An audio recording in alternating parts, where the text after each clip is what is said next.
Hello friends, and welcome to Tuesdays at Tiny Taiga. I'm Blake. I think this is episode 32 or 33. I've skipped a week or two. I'm in a big, beautiful, magical transition right now where I'm really trying to spend time with myself, with my thoughts, with my energy so that I can move into this next phase with a lot more clarity and purpose.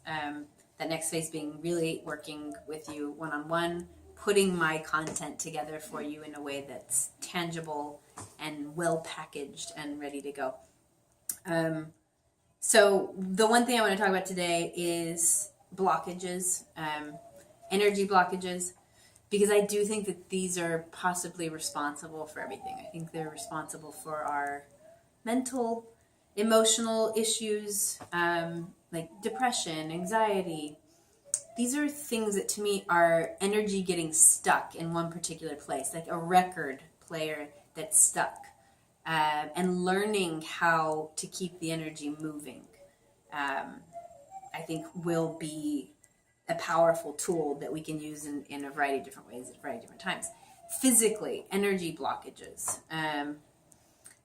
Anytime the energy gets stuck, you get inflammation, you get infection, you get aches and pains, you just get issues, you get crap going on. And it is energy. And what does that actually mean? And this is what I'm thinking about a lot. Keeping the energy moving, keeping your mind, body, and spirit active, keeping it on its toes. Because I think we are creatures of habit, yes. And once we get into that comfort zone, whatever that is, I eat the same thing every morning for breakfast. I wear the same thing every day. I do the same thing over and over. I have the same workout routine. I go to the same job. I hang out with the same friends. That sounds like a nice idea at first, but I think eventually it creates blockages. We get bored. We get stagnant. We get sedentary. And you can use examples like I sit at my computer all day long, so my back hurts, my wrist hurts, my arms hurt. What's the solution for that? Stop sitting all day long, right? Get up, do something. And I think it's this is the thing we have to be thinking about all the time. Not that we have to physically be moving all the time, but that we have to keep our energy moving all the time. That might mean you're singing, you're writing, you're painting, you're running, you're changing your diet. If you eat a lot of meat, you don't feel good, stop eating meat. If you don't eat meat, you haven't eaten meat in 10 years, you don't feel good, start eating meat. Try things. Try to keep the energy moving and flowing. Your body wants to evolve and it wants to grow. Your mind wants to grow. Your spirit wants to grow. It's not meant to sit still. None of it is.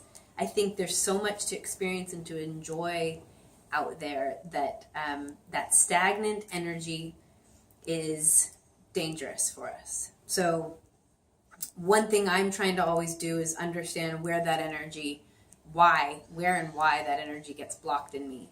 And, I've got energy blockages in my neck a lot. And that is connected to our relationship to the world, our belief system, holding too tightly to ideas and concepts that maybe aren't serving us anymore. So I'm thinking about that all the time while I'm physically trying to move my energy.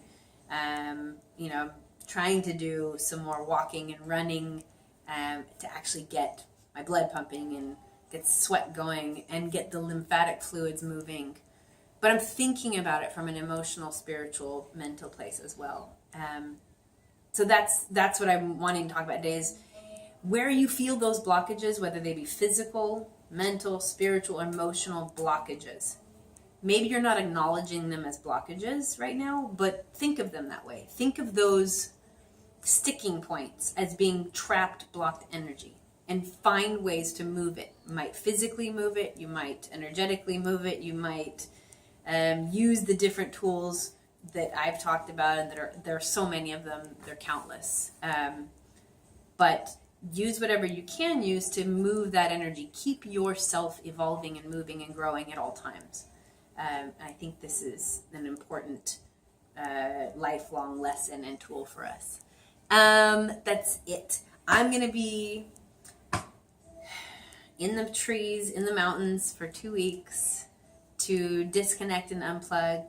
No phone, no internet, definitely no TV, no computer, so that I can write and gather my thoughts and work from a mental, emotional, spiritual place, so I can walk and do yoga and just rest and get ready for this next phase that I'm really excited about.